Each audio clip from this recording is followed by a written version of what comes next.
넷마블인데요. 95,000원에 2%, 앞으로의 흐름 어떻게 보시나요? 라고 문의 주셨습니다. 95,700원의 등락 보여주고 있습니다. 오늘 사셨죠? 엔디코어님. 네, 사실 최근에 신작에 대한 평가가 그리 좋지 못하다라면서 증권사에서는 투자 의견이라 목표 주가를 일부 하향 조정하기도 했습니다. 신작에 대한 흐름을 좀 더 체크해보자, 이게 포인트가 됐었는데요.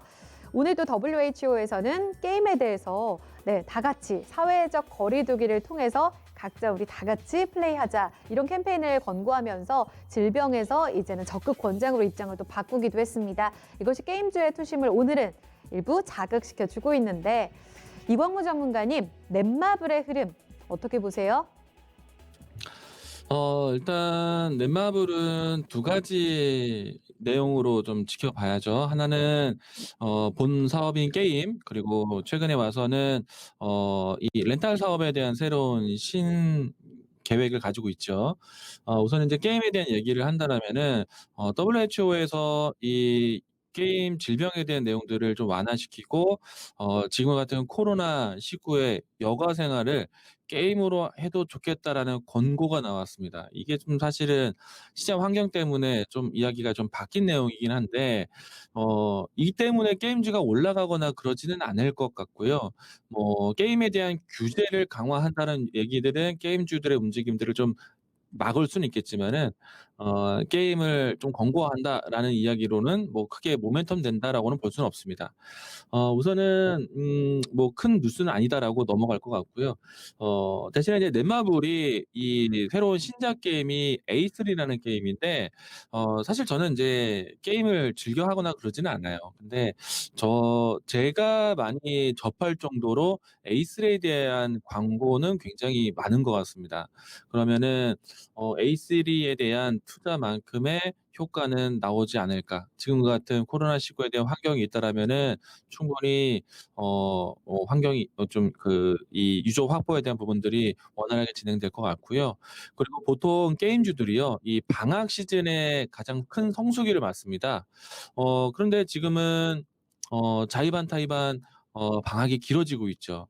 그래서 계약 연기에 대한 이슈까지 담아졌기 때문에 요 시기 동안, 요 시즌 동안의 매출도 상당히 도움이 됐을 거라고 봅니다. 그래서 신작에 대한 게임 기대감을 충족 못 시켰다라는 리포트보다는 그래도 실적에 좀 충족이 되지 않았을까라는 생각이 들고 있고요. 그 주가를 보시게 되면은 코로나19에 대한 영향을 크게 받지 않은 주가의 형태입니다. 물론 이제 이전에 기업 인수 과정에서 좀 크게 하락을 하긴 했었지만은 추가적인 하락보다는 계속 꾸준하게 박스권처럼 진행되고 있는데, 저는 이 박스권 돌파가 나올 것 같이 보입니다. 왜냐면은 이 종목에 리스크로 작용했었던 렌탈 사업에 대한 기대감 뉴스, 쓰웠던 투자금에 대한 내용들은 이미 주가가 빠지고 난 다음에 소화가 됐을 거라고 보여지고요. 그러니까 악재에 대한 인식에 대한 소화 과정이 됐다라고 볼 수 있겠고, 그리고 이제 본격적으로 게임 산업에서 매출이 나올 수 있느냐의 부분이 될 것 같습니다. 사실 신작 게임에 대한 효과는 많으면 많을수록 주가에 크게 도움이 되길 텐데요. 그것이 아니더라도 기본적으로 넷마블이 가지고 있는 보드 게임부터 해서 다양한 게임들에 대한 인지도, 안정적인 매출 구조가 있기 때문에 충분히 이 주가 바닥권에 대한 인식은 크다라고 볼 수 있겠고요. 그리고 지난해 연말부터 진행되는 내용들 중에 엔터테인에 대한 그 투자에 대한 부분들이 상당히 긍정적으로 진행하고 있습니다. 그래서 넷마블에 대한 주가에도 크게 모멘텀 될 수 있는 내용들이 있기 때문에 저는 바닥 탈출할 종목이다라고 보여지고요. 그럼 바닥 탈출하고 난 다음에 움직임들은 어디까지 예상을 해야 되느냐? 사실 이 2년여 정도의 기간을 보게 되면 하향 추세예요. 근데 이 하향 추세를 바로 탈출했다고 볼 수는 없을 것 같고, 1차적으로는 이 박스권에 대한 움직임들을 단계적으로 올라서지 않을까. 그러면 2차적인 마디에 대한 상승이 가격적으로 11만 5천 원 라인대를 예상을 하는데, 사실 11만 5천 원대까지 움직이기 위해서는 렌탈 사업에 대한 이 사회 영역이 얼마만큼 이제 유지가 되느냐가 중요할 것 같아요. 근데 저는 사실 걱정스러운 것이, 생각보다 렌탈 사업이 굉장히 큰 사업인데 여기서 새롭게 넷마블이 경험이 축적되지 않은 상태에서 진행을 한다?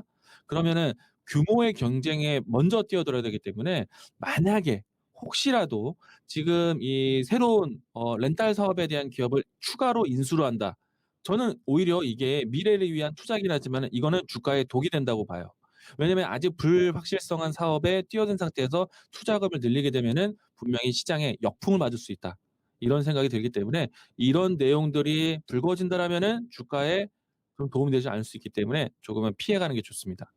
근데 일단은 지금은 박스권 형태에서 돌파는 기대된다. 가격적으로 했을 때 1차적으로 11만 5천 원대까지 보자라고 이야기 드리겠습니다.